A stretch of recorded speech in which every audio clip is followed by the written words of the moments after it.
میں کراچی میں جاتا ہوں کبھی کبھار، وہاں ایک صاحب ہیں، محبت سے بلاتے ہیں، بہت زیادہ بلانے والے ہیں، ان کے ہاں چلا جاتا ہوں۔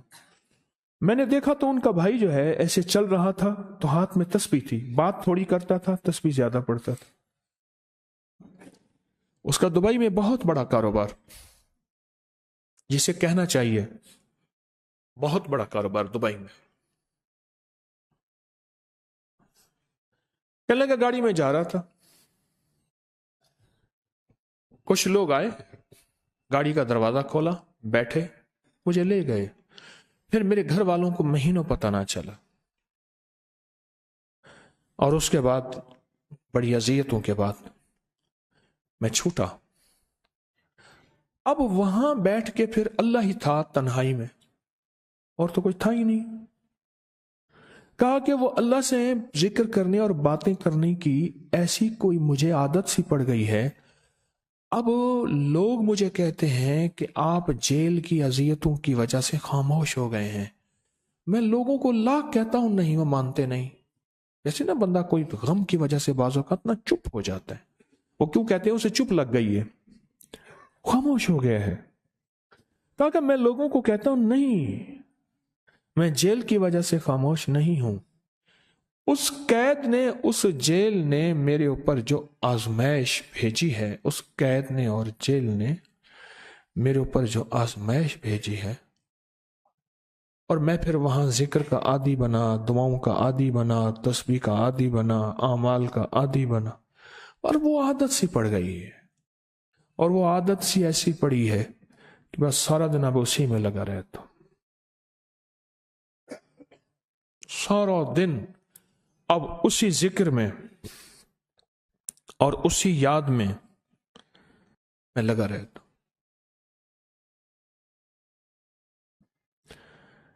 کہیں ایسا نہ ہو ہم بھی اگر ذکر سے غافل ہوئے، تسبیح سے غافل ہوئے، خدا نہ خواستہ ایسی آزمائش آ جائے، اور پھر ہم ذکر اور تسبیح اور اعمال کے عادی بن جائیں، اللہ سے عافیت مانگے۔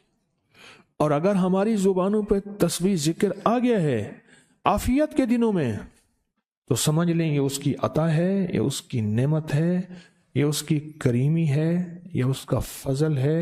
اس نے بہت بڑی آزمائش سے پہلے ہمارے اوپر اتنا کرم کر دیا، اس کا بہت بڑا کرم ہے۔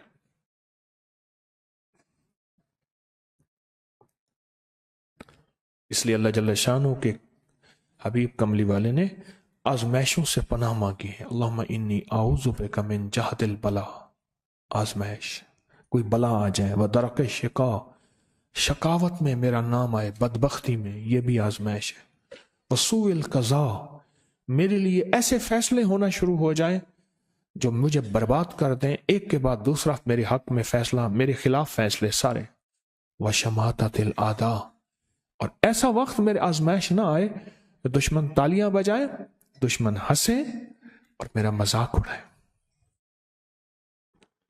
اس لیے میرے آقا نے، میرے حضور نے آزمائشوں سے پناہ مانگی ہے، عافیت مانگی ہے۔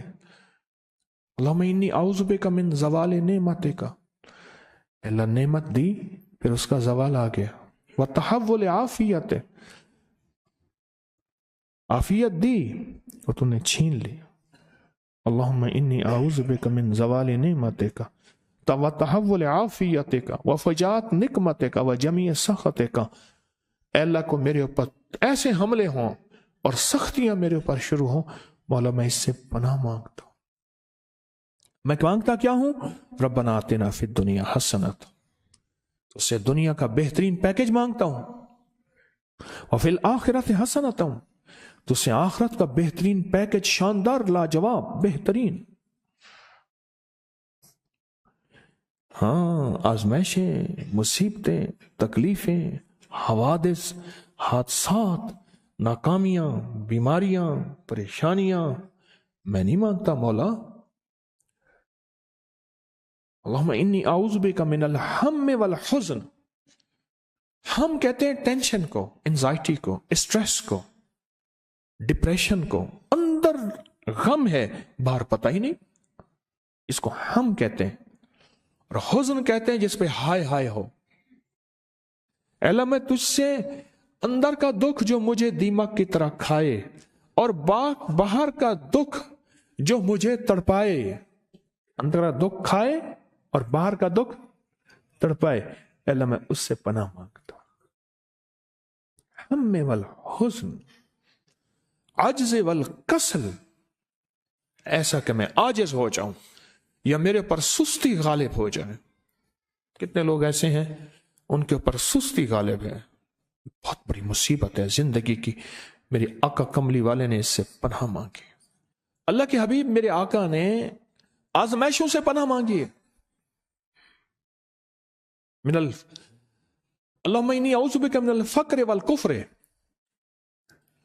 اے میرا مولا مجھے کفر سے اور فقر سے بچا۔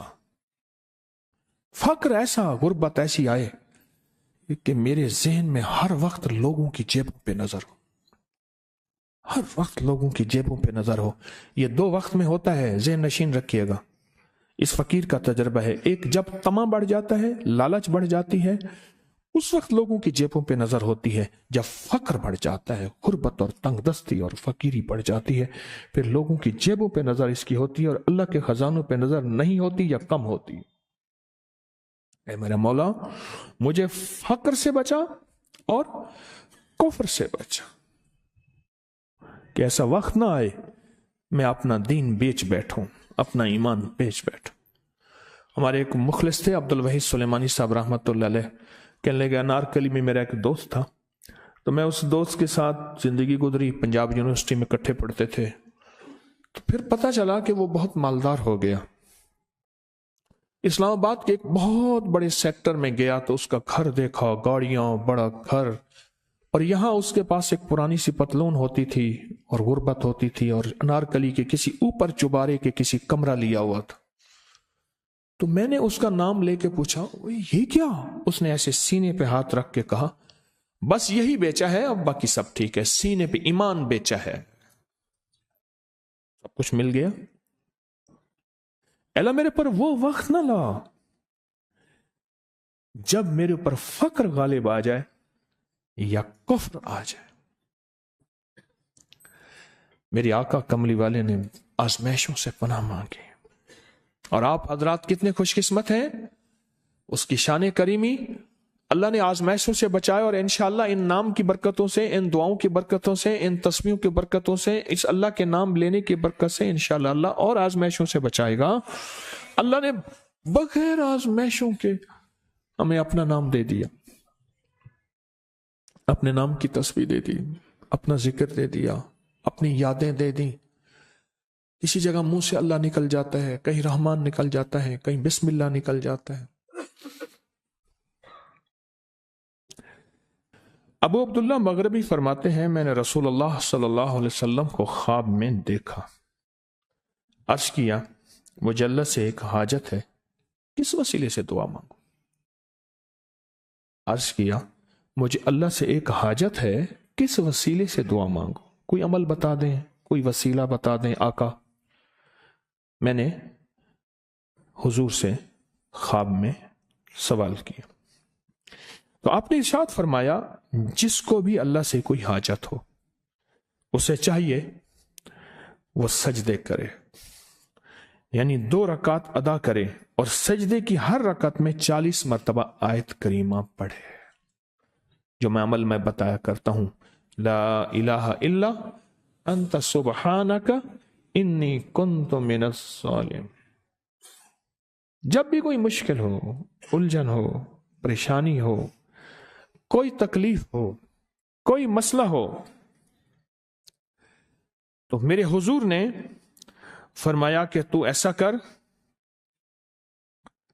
تو ایسا کر، تو کیا کر؟ تو نفل پڑھ، ہر رکعت میں سبحان ربی الاعلیٰ کے بعد 40 مرتبہ آیت کریمہ پڑھ، اور پڑھ ایسے ڈوب ڈوب کے، مانگ مانگ کے، گڑ گڑا کے، بھیکاری محتاج سائل اور منگتا بن کے پڑھ، اور حدیث میں آیا کہ کوئی مصیبت زدہ اس کو نہیں پڑتا جس کی مصیبت دور نہیں ہوتی۔ آیت کریمہ کو فرمایا کوئی مصیبت زدہ اگر پڑھ لے اس کی مصیبت دور ہوتی ہے۔ اور ایک اور حدیث میں ہے کہ کبھی ایسا نہیں ہوا کہ کسی مسلمان آدمی نے کسی چیز کے لیے اسے پڑھا ہو اور اس کی دعا قبول نہ ہوئی ہو، اور اس کو ترمذی اور نسائی نے روایت کیا ہے۔ میرے آقا فرماتے ہیں کہ میں جب شب معراج میں میرا ایک شخص پر گزر ہوا جو نور عرش میں چھپا ہوا تھا، عرش کے نور میں اتنا ڈوبا ہوا تھا، خود چھپا ہوا تھا عرش کے نور میں نے پوچھا یہ کون ہے؟ یا کوئی فرشتہ ہے؟ فرمایا نہیں۔ میں نے کہا تو پھر یہ کون ہے؟ فرمایا ایک انسان ہے، جب دنیا میں تھا تو یاد خدا اسے اس کی زبان پر تر و تازہ رہتی تھی، اس کا دل مسجد میں لگا رہتا تھا۔ آج اللہ کے حضور یہ نور عرش کے نور میں اتنا ڈوبا ہے کہ خود چھپ گیا۔ دو چیزوں کی وجہ سے، ایک، اس کی زبان ہر وقت اللہ کی یاد سے تر و تازہ رہتی تھی۔ جو دم غافل سو دم کافر، میں نے مرشد سبق پڑھایا ہو۔ حضور کہتے ہیں میں مرشد کے پاس گیا، میں نے کہا حضرت کو نصیحت فرما دیں۔ فرمایا میری نصیحت یہی ہے، جس دم غافل ہوگا سمجھ لے وہ دم تیرا کافر ہے۔ اور کافر کے معنی اصل ہیں انکار کے، وہ تیرا دم اللہ کے ساتھ جڑا ہوا نہیں ہے۔ اور میں ذکر کرنے والوں کی مثال زندہ کی ہے اور ذکر نہ کرنے والوں کی مثال مردہ کی ہے۔ حضرت خالد بن ولید نے فرمایا ایک طرف ہزاروں تھے اور فرمایا مجھے چند دے دیں، تو پوچھا آپ کو چند کیوں دیں؟ کہا وہ سارے مردہ ہیں، وہ کلمہ پڑھنے والے نہیں تھے، وہ سارے مردہ ہیں، مجھے چند کلمہ پڑھنے والے دے دیں، یہ سارے زندہ ہیں اور یہ غالب آئیں گے۔ اور یہی ہوا، اور یہ کلمہ پڑھنے والے غالب آ گئے۔ آپ نے فرمایا کہ غافلوں کے درمیان اللہ کی یاد میں لگا رہنے والا ایسا ہے جیسے خشک درختوں کے درمیان سبز درخت ہو، اور جو غافلوں کی جماعت میں جو خدا کی یاد میں لگا رہتا ہے اللہ ہی اس کو جنت میں ٹھکانہ دکھائے گا۔ اس ویڈیو کو لائک اور شیئر کریں، اب کریں یوٹیوب چینل کو سبسکرائب کریں اور روزانہ زیادہ سے زیادہ سبسکرائب کروائیں۔ آپ دوسروں کے لیے صدقہ جاریہ بنیں گے، اللہ پہلے آپ کے دکھ ڈالے گا۔